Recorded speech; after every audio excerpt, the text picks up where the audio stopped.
problemática toda que nós fomos acometidos. Então eu queria fazer uma pergunta. Em que ponto é importante o estudo de teologia? Né? Eu falei essas duas coisas, esses dois exemplos, da televisão e do uso das câmeras na igreja, que eram proibidos, foram liberados. E a teologia, teve um tempo, hoje já foi mais suavizada essa questão, mas teve um tempo que fazer teologia na igreja evangélica pentecostal era tido era mal vista, né? Essa questão. Não, fazer teologia, o homem vai morrer, né? Vai ficar frio e tal. Vai para a igreja dos pinguins, né? Como eles diziam lá. Enfim, então, o estudo de teologia era menosprezado. Essa é a palavra que eu estava querendo achar aqui e achei, né? Era menosprezado, mas hoje em dia houve uma suavizada a mais, uma valorização. Uma suavizada. Se eu desse trouxesse a sua visão teológica acerca desse assunto. Né? Tá certo, eu vou fazer assim bem rapidinho uma visão panorâmica como era que funcionava. Eu lembro quando eu fiz a minha inscrição na ETAD, e isso em 1989, e lá você tem que preencher, né, se você tem função, tal, e no final tem a assinatura do pastor presidente. Informações sobre sua índole, seu caráter. Pastor presidente, você leva para lá, o seu pastor presidente assina e você começa o curso. Vamos lá. Fui falar com o pastor na época, o pastor presidente da nossa igreja, Assembleia de Deus, eu não vou citar nomes que os irmãos sabem muito bem, e levei a minha carta para ele assinar. Acho que foi a primeira frustração que eu tive dentro da igreja evangélica, né? Quando ele se negou a assinar e disse, não, você não precisa disso não. Isso aí é coisa de liberalismo. Pode deixar isso para lá. Acredito que não precisa de teologia, não. Inclusive, quando eu levei a minha carta, eu estava com um livro do professor Euric Bergest, não é? Que era Euric Bergest, a CPAD, ela lançou tudo de Euric Bergest. Ele disse, olha, já começa por aqui, ó. Já começa por aqui. Para que livro na mão? O livro que a gente tem que andar é a Bíblia. Era isso que era falado. E o homem tinha, e o pastor presidente tinha uma biblioteca que dava 3/4 da casa dele. Entendeu? Quer dizer, eu não entendi. Eu me senti, no primeiro momento eu fiquei um tanto quanto frustrado, assim, porque eu fiquei paralisado, assim, olhando para ele. Ele apenas se levantou e disse, não, vá para casa, continue lendo a Bíblia, que você não precisa disso não. Eu saí frustrado, disse, meu Deus, como é que eu vou fazer isso?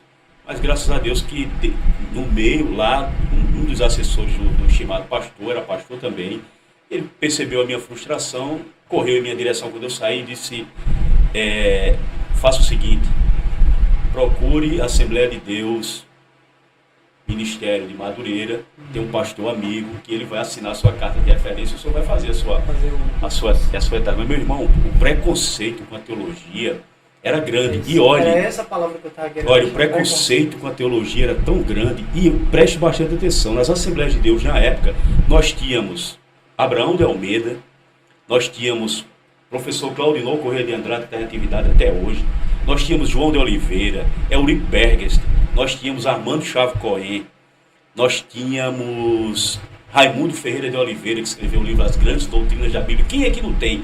Uma semana dessa eu vi o professor Augusto Nicodemos mostrando a biblioteca dele e estava lá. Raimundo Ferreira de Oliveira, As Grandes Doutrinas da Bíblia. Pentecostal. Pentecostal. Reformada, né? E eu disse assim, meu Deus, que coisa. Acho que foi o professor Augusto, eu não lembro, mas foi isso. E eu disse, olha, o reformado a teologia existia dentro das Assembleias de Deus. Na época nós tínhamos retado, produzindo material teológico assim, todo mês. Nós tínhamos as lições bíblicas, não é? A Escola Bíblica Dominical, nós tínhamos a revista Obreiro, nós tínhamos o jornal Mensageiro da Paz, mas eu não entendia porque eles tinham essa resistência com relação à teologia. E isso não era o problema. O problema é que eu mesmo recebi conselhos de muitos pastores na época, amigos, né, que me conheciam do ministério, disse, irmão, não faça, deixa isso para lá, para vocês observarem como era tratada a teologia. A teologia para não ser menosprezado. E eu disse, irmão, você vai você vai ser cancelado da igreja. Na época não existia essa política de cancelamento. Era queimado, você vai ser queimado. E, irmãos, hoje eu sou assembleano de coração, continuo nas Assembleias de Deus, quase 40 anos de serviço à Assembleia de Deus, e isso aconteceu mesmo comigo. Perdi muita coisa na época, inclusive eu lembro que recentemente eu encontrei um conhecido meu na fé, que ele é pastor da Igreja Batista. Ele me encontrou assim na rua por acaso, parou o carro dele para falar comigo, disse: Wellington, meu irmão, que satisfação ele vê, tal. O irmão está pastoreando que igreja? Eu disse: irmão, não estou pastoreando igreja. Ele disse: ainda não, meu irmão, você ainda está na Assembleia de Deus. Eu disse: estou, meu pai. Meu Deus do céu, isso é louco, saia disso aí, meu irmão. E teologia? Eu disse: meu irmão, continuo fazendo, né, graças a Deus. Ele disse: meu irmão, graças a Deus. Então o irmão, o ministério, eu digo: meu irmão, eu me dediquei tanto à teologia que eu deixei um pouco o ministério sacerdotal, eu disse assim, sacerdotal de lado, né? Eu vi que para a época que eu vivia, ser um diácono, um presbítero, um evangelista, um pastor, teólogo, não era bem aquilo. A igreja precisaria passar por uma transformação que passou. Graças ao grande Deus, hoje, esse preconceito pode se considerar, esse preconceito não existe mais. Pastor José Carlos de Lima, esse homem de Deus que aí está, ele tem uma visão do Espírito Santo com relação, eu citei aqui, 1 Coríntios capítulo 2, versículo 11 em diante. O estudo de Deus, a teologia, meu irmão, nada mais é, minha irmã, nada mais é do que o estudo de Deus. Entendeu? Theos, que é Deus, e logia, que é o verbo, palavra, estudo, o que você imaginar aí. A palavra logia, a palavra logos, ela tem mais de 80 variantes de interpretação. Então, só a palavra logos, ela pode significar 300 coisas relacionadas a ensino, a estudo, a pesquisa, a palavra, a verbo, a artigo, tudo que você imagina. Então, teologia significa o estudo de Deus, é o estudo do relacionamento entre Deus e o homem, como o homem se relaciona com Deus.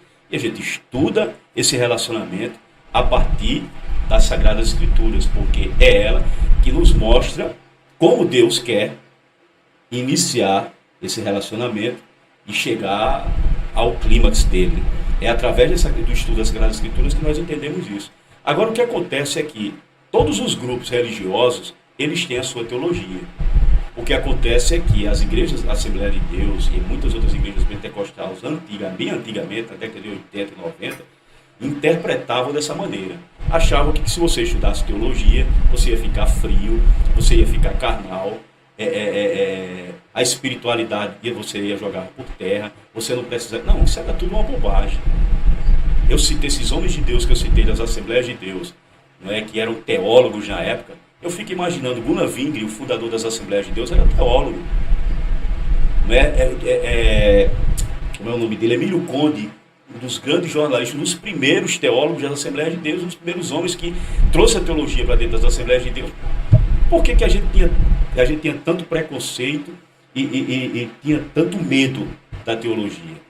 Tanto receio, né? Isso era por causa das igrejas históricas e reformadas que existiam em nossa época, batista, presbiteriana, que eram igrejas assim consideradas, eu vou usar uma terminologia bem simples, porque os irmãos vão compreender, que eram consideradas igrejas frias. Você vai assistir um culto dentro da igreja presbiteriana, um pentecostal, ele dorme. Né? Porque lá só vai falar de Bíblia, mas de uma maneira totalmente diferente da nossa. Eu vi até um irmão disse: irmão, você ouviu aí o novo Gideões missionário? Eu disse: meu irmão, vi, aí não tem nada diferente, continua a mesma coisa. Tudo mundo.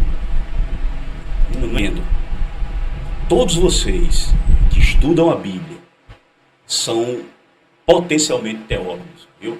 Pode colocar dentro do seu coração, coraçãozinho, se você se debruça sobre as Sagradas Escrituras, você é um teólogo em potencial.